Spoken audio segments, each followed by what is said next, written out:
సంగారెడ్డి జిల్లా కిష్టారెడ్డిపేటలో ఢిల్లీ పబ్లిక్ స్కూల్కు చెందిన బస్సులో అగ్ని ప్రమాదం జరిగింది. పిల్లలను ఎక్కించుకునే క్రమంలో కింద వైపు నుంచి మంటలు చెలరేగాయి. అప్పటికే బస్సులో పిల్లలు ఉండడంతో వెంటనే అప్రమత్తమైన డ్రైవర్ హుటాహుటిన బస్సులో నుంచి పిల్లలను కిందకు దించేశాడు. ఘటనా స్థలానికి చేరుకున్న ఫైర్ ఇంజిన్ మంటలను అదుపు చేసింది. డ్రైవర్ అప్రమత్తతతో ప్రాణ నష్టం తప్పినట్లు తెలిపారు.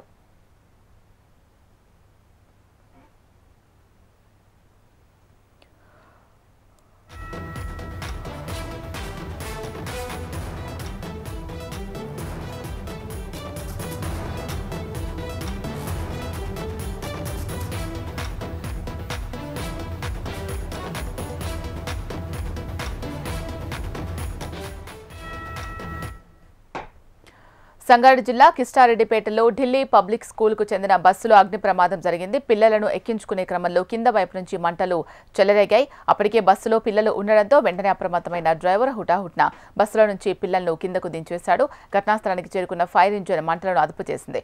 డ్రైవర్ అప్రమత్తతతో ప్రాణ నష్టం తప్పినట్లు తెలిపారు.